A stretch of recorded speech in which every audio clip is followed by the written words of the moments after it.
Bismillahir Rahmanir Rahim. In the name of Allah, the most gracious, the most merciful. Welcome to Islamicus, the index of Islamic knowledge. Here we explore the beauty, depth, and wisdom of Islam by studying Tafheem-ul-Quran, the remarkable commentary by Syed Maulana Maududi. Join us as we uncover the timeless guidance and profound insights that connect faith, reason, and everyday life. We're here to really dig into complex sources and pull out the key ideas for you. And today we're focusing on something quite fundamental. It's the Deebacha, the preface to Syed Maulana Maududi's major work, Tafheem-ul-Quran. Right, so not the main commentary itself yet, but the thinking behind it. Why he even started. Exactly. It's fascinating because he basically lays out his whole methodology. He asks this really direct question. Look, there are tons of commentaries already, good ones too. Why add another? That's a bold way to start.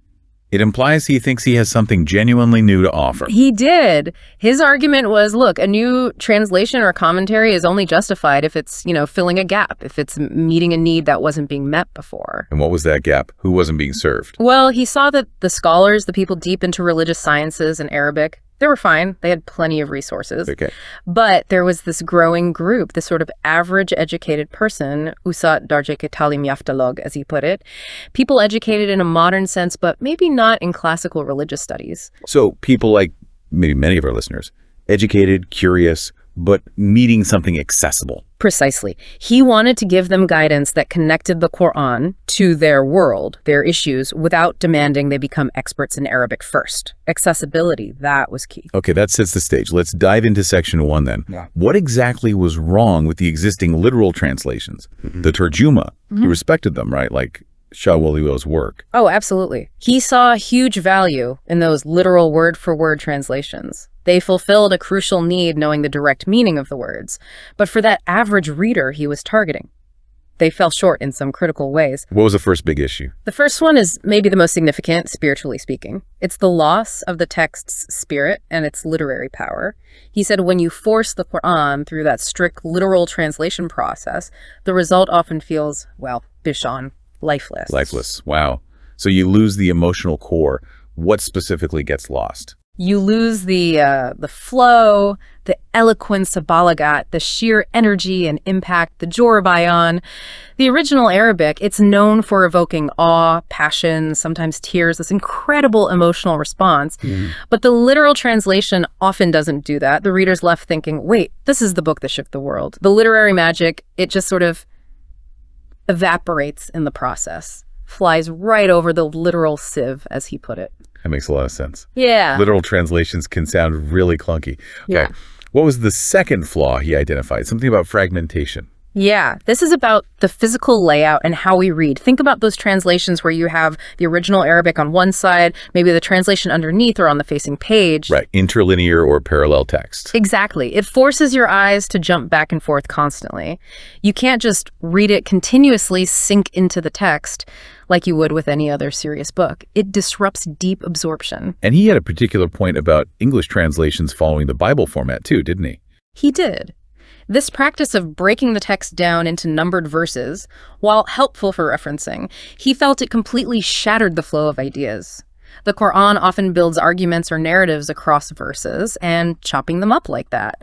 He argued it basically halved the impact for a modern reader trying to follow the continuous thought. Interesting. Okay, the third flaw. This sounds like the most maybe intellectually groundbreaking one. The difference between speech to carry and writing. Yes. This is absolutely central to his whole approach. It's a crucial insight. He stressed that the Qur'an wasn't revealed like a finished book handed down all at once. Okay. It was delivered primarily as speech, as oratory over something like 23 years, responding to events, questions, situations as they unfolded. It wasn't a pre-written treatise, a tahiri from the start. So like you giving a lecture versus writing an article. In a lecture, I use tone, maybe gestures. The audience's reactions guide me. Exactly. You rely on context, tone, the shared environment. Ideas are linked implicitly. But in writing, especially formal writing, you need explicit connectors, transition phrases, a clear structure laid out in words. So translating speech literally into writing makes it sound disconnected. Disjointed, yes. Oh, berabti. Because all that context provided by the live situation, by the orator's delivery, it's missing in the written text. The links between ideas aren't spelled out in the same way. What kind of oratorical features really suffer in translation then? Well, think about rapid shifts. A speaker might go from talking about people, third person, to addressing them directly, you, or shift from singular to plural, or even the speaker might change. Sometimes it's a human messenger, sometimes it's a direct divine voice. Okay. In a live speech, that's dynamic, powerful. In a flat, literal written text without knowing the original context, it can just seem confusing, almost random. Why the sudden shift? That's a really profound point about the nature of the text. Okay, so if those are the problems, lifelessness, fragmentation, disjointedness from translating speech, literally, let's move to section 2, his solution. Tarjumani, what is that exactly? Tarjumani is best understood as free interpretation or maybe representation rather than literal translation, tarjuma. He wasn't just swapping words. So what was the goal? The goal was to capture the meaning and the impact, the mafhum and asar that he, as the translator, understood from the original Arabic. And then, crucially, to reclothe that meaning and impact in clear, flowing Urdu that had its own dignity and power, reflecting the original spirit. Okay, but hang on. If you move away from literal word-for-word translation towards interpretation, isn't there a huge risk? How do you stop it from just being your opinion, putting your own ideas into the text? Literals seem safer, even if it's awkward. That's the critical question, and his preface tackles it directly. The safeguard, he argued, is grounding that interpretation firmly in the context. This approach demands that you connect the text to its historical background, the Pazmunzar, and the specific circumstances of its revelation, the Shenin Nuzul. Ah, I see. So the interpretation isn't just free-floating subjective opinion. It's anchored to the historical reality of when and why that specific passage was revealed. Precisely. You can't understand the true purpose, the medua of a passage, he argued, if you don't know the situation or the question it was addressing. Separating text from context leads to misunderstanding. Right. And this contextual approach also helped solve another problem he identified, didn't it? The issue of specific terminology, the istilahi zaban. Yes, exactly. This is where words that might seem common have a very specific technical meaning within the Quranic context, a meaning different from just everyday Arabic or even later scholarly definitions. And if you translate rigidly, you miss those nuances completely. You do. The example the sources give, which is excellent, is the word kufr. Okay, yeah, most people just translate that as disbelief. Right. But Maududi pointed out, look, the Quran uses this term in many different ways depending on the context. Yes, it can mean complete rejection of faith, sure. But can also mean simple denial of a particular truth, or, very significantly, it can mean ingratitude, nashukri, just being unthankful for blessings. Ingratitude, that's miles away from outright disbelief. That's a huge difference in meaning. It is, and it gets even more nuanced. It can mean failing to fulfill an obligation of faith. Or it could describe someone who says they believe but their actions show practical denial, or even someone who follows the rules outwardly but has hidden disbelief inside, batini betikari. Wow, so a translator just putting disbelief every single time completely flattens that complexity. Yeah. You lose the specific moral or spiritual condition being addressed. Totally. It leads to confusion, incomplete understanding. So Tarjumani, the interpretive approach, isn't just about making it sound nicer. It's about achieving conceptual clarity, making sure the reader understands the intended meaning in that specific situation. Okay, this makes his method sound really powerful, but also complex to execute. Which brings us to section 3. How did he actually package this for that average reader? He must have included some tools to help them navigate this contextual interpretation. He did 2 main things. First, every surah, every chapter starts with its own Deebacha, or preface. This isn't just a summary, it's the context engine. What's in it? It tells you, when was the surah revealed? What was happening historically at that time? What stage was the early Islamic movement in? What specific challenges or issues were they facing right then? It sets the scene. Essential for understanding the why behind the text. And the second tool, the footnotes. Hawash. Yes, the Hawashi. But he was careful here. He didn't want dense academic footnotes cluttering every page. He intended them to be used sparingly. For what purpose specifically? Really just 2 main reasons. 1, to clarify genuinely difficult points, maybe answer questions he knew readers often had, or head off potential misunderstandings. 2, to highlight important spiritual or moral insights that a reader might otherwise just skim over in the main text. So they're targeted interventions, not exhaustive commentary. Okay, for someone listening who thinks, right, I want to try reading this, What was Maududi's own recommended method? It sounds like you don't just jump in. No, he suggested a very specific 4-step process, especially for the non-specialist reader. Step 1. Step 1. Read that surah preface, the Deebacha, carefully, and keep referring back to it as you read the surah itself.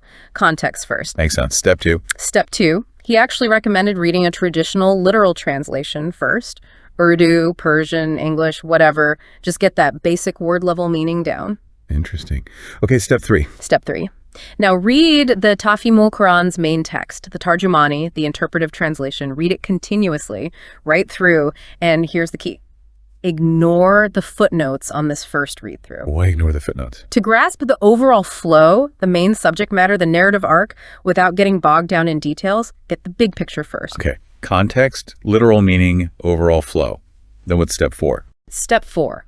Now, go back and study the footnotes, the hawashi, for those specific clarifications, deeper explanations, and nuances. So it's a layered approach.